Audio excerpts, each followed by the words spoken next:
kelompok 7 ingin mempresentasikan materi tentang pertumbuhan dan perkembangan peradaban Islam pada masa dinasti Fatimiyah Mesir. Pembentukan dinasti Fatimiyah.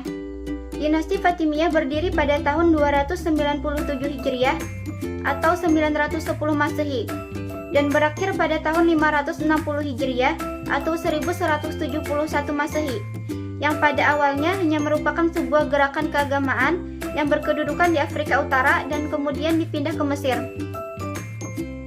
Tiga dinasti ini dinisbatkan kepada Fatimah Zahra, putri Nabi Muhammad SAW, dan sekaligus istri Ali bin Abi Thalib radhiyallahu an. Dan juga dinasti ini mengklaim dirinya sebagai keturunan garis lurus dan dari pasangan Ali dengan Fatimah. Namun, masalah nasab keturunan Fatimiyah ini masih dan terus menjadi perdebatan antara para sejarawan. Dinasti Fatimiyah beraliran Syiah Ismailiyah dan didirikan oleh Said ibn Husain al-Salamiyah yang bergelar Ubaidillah al-Mahdi. Ubaidillah al-Mahdi berpindah dari Suriah ke Afrika Utara karena propaganda Syiah di daerah ini mendapat sambutan baik, terutama dari suku Barbar Ketama. Dengan dukungan suku ini, Ubaidillah al-Mahdi menumbangkan gubernur Aglabiyah di Afrika, Rustamiyah Khairat ditahat dan Idrisiyah Fez dijadikan bawahan. B. Perkembangan dinasti Fatimiyah.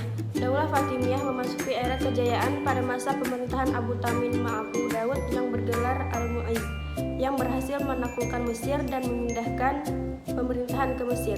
Pada masa ini, rakyat merasakan kehidupan yang makmur dan sejahtera dengan kebijakan-kebijakan untuk mensejahterakan rakyatnya. Indikatornya adalah banyaknya bangunan fisik seperti masjid, rumah sakit, penginapan, jalan utama yang dilengkapi lampu-lampu, dan pusat perbelanjaan. Pada masa ini pula berkembang berbagai jenis perusahaan dan kerajinan seperti tenunan, keramik, perhiasan emas dan perak, perawatan kaca, ramuan, obat-obatan. Kesuksesan lainnya adalah dalam bidang pengembangan ilmu pengetahuan. Besarnya minat masyarakat kepada ilmu pengetahuan mendapat dukungan penguasa dengan membangun Dar al-Hikmah pada tahun 1005 Masehi dan perguruan tinggi Al-Azhar yang sebelumnya adalah bangunan masjid yang mengajarkan ilmu kedokteran, fikih, tauhid, al-bayan, bahasa Arab, mantik, dan sebagainya. Ada tiga hal yang dapat disorot mengenai perkembangan dan kemajuan yang dicapai pada masa dinasti Fatimiyah berkuasa, antara lain: 1. Agama yang didakwahkan oleh Fatimiyah adalah ajaran Islam. Menurut paham Syiah, Islamiyah yang diterapkan sebagai mazhab negara.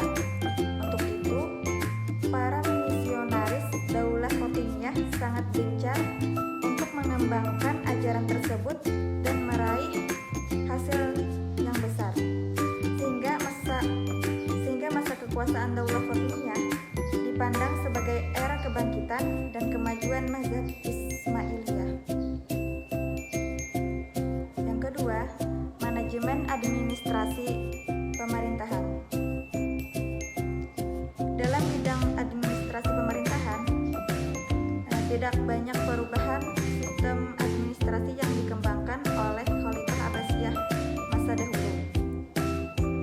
Khalifah menjabat sebagai kepala negara baik dalam urusan keduniaan maupun urusan spiritual. Ia berwenang mengangkat sekaligus memberhentikan jabatan-jabatan di bawahnya. Selain itu, sakralisasi khalifah yang muncul di masa pemerintahan Abbasiyah masih tetap dipertahankan, yang mana indikatornya dapat dilihat dari gelar yang disandang para khalifah Fatimiyah seperti Mu'izzillah, Azizillah, Al-Hakim, Amrullah, dan sebagainya. 3. Perkembangan ilmu pengetahuan. Dinasti Fatimiyah memiliki perhatian besar terhadap ilmu pengetahuan. Fatimiyah membangun Masjid Al-Azhar yang akhirnya di dalamnya terdapat kegiatan-kegiatan pengembangan ilmu pengetahuan, sehingga berdirilah Universitas Al-Azhar yang nantinya menjadi salah satu perguruan Islam tertua yang dibanggakan oleh ulama Sunni.